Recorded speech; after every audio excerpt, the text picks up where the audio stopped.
আমি মাওলানা রফিকুল ইসলাম খান সাহেবের ওই দিন থেকে, যেদিন বলেছিলেন যে কোরআনের অনুষ্ঠানে যারা আলেম মুফাসসির মুহাদ্দিসেরা কথা বলে তারা যেন আসালি পাসালি না বলে মূল কথাগুলো অল্প সময়ে মানুষকে জানিয়ে দেয়, ওই দিন থেকে আমি এই একবারে আল্লাহর কিছু প্রশংসা, রসুলের একবার দরুদ পড়ে মূল কথাগুলো অন্তত 20 মিনিট হোক যেন মানুষ বুঝে বাড়ি যেতে পারে। আমরা এরকম একটা উদ্দেশ্য নিয়ে কিন্তু বসে আছি।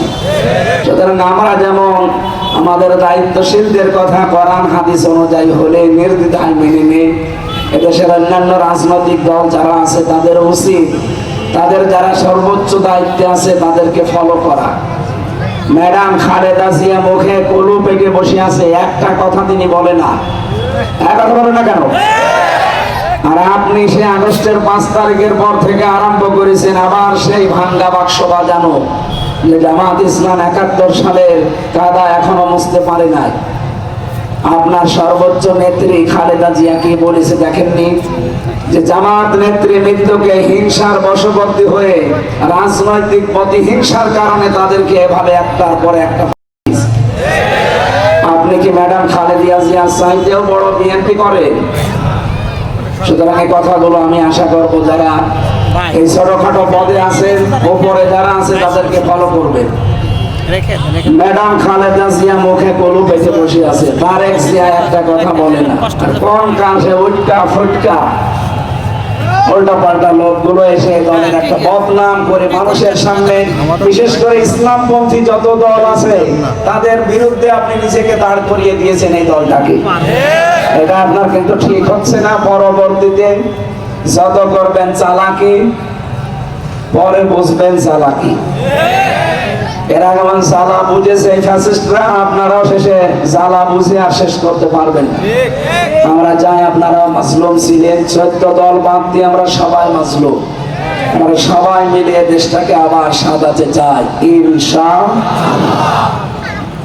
আল্লাহ যেন এটা সারা দুনিয়ায় ছড়িয়ে, যারা এখনো উলট পালট চিন্তা নিয়ে আছেন তাদেরকে যেন বুঝদান বলেন। আমি কথা বলার শুরুতেই মাজলুম একজন মানুষের পক্ষে আমি কথা বলছি। জিন্দা শহীদ যাকে বলা হয় জনাব এটিএম আজহারুল ইসলাম, কালকে তার রায় আছে।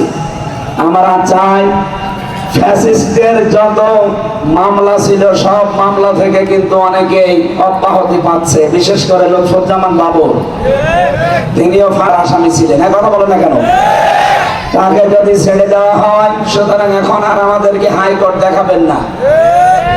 এই বাধা, এই বাধা, কোনো বাধা নেই।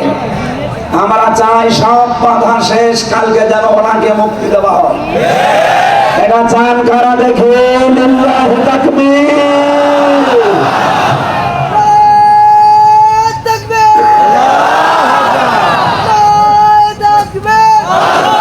আলহামদুলিল্লাহ। আমরা জানি হুদায়বিয়ার সন্ধি হয়েছিল, বিশ্বনবী 1399 জন নিয়ে সফর পাঠ করিয়েছিলেন একজন নিরপরাধ মানুষের হত্যার বদলা নিতে। তিনি হযরত ওসমান ইবনে আফফান।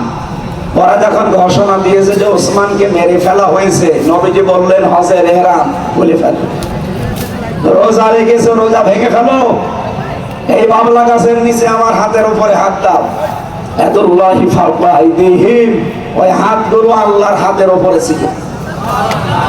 নবীজি 1399 জনকে বললেন আমার হাতের উপরে হাত লাগাও, এটা আল্লাহর হাতের উপরে হাত লাগানোর শামিল। আমি 2টা ফরজ বিধান এখন অলরেডি লঙ্ঘন করে ফেলেছি, একটা রোজা আর একটা হজ। কেন? একটা নিরপরাধ মানুষকে ওরা মেরে ফেলেছে। এই হত্যার প্রতিশোধ না নিয়ে আমরা কেউ মদিনায় ফেরত যাব না। নবীজি একা যেতে পারতেন প্রতিশোধ নিতে না। 1399 জনকে তিনি বায়াত গ্রহণ করালেন, শপথ বাক্য পাঠ করালেন এবং নিজে সর্বশেষ নিজের এই বাম হাতটা উপরে তুলে দিলেন। সাহাবীরা বলেন হুজুর এইটা কি? নবীজি বলেন এই মাত্র কোরআনের আয়াত নাযিল হয়েছে, লাকাদ রাদিয়াল্লাহু আনিল মুমিনিন ইয ইউবাইউনাকা তাহতা শাজারাতি। আল্লাহ অবশ্যই খুশি হয়ে গেছে, খুশি হবে না। রাদিয়া এটা মাঝি, এটা পাস্ট, এটা অতীতের সিগা। আল্লাহ বলেন আমি রাজি হয়ে গেছি অলরেডি। কাদের উপরে? এই মুমিনদের উপরে। যারা আপনার হাতের উপরে হাত দিয়ে গাছের নিচে শপথ বাক্য পাঠ করছে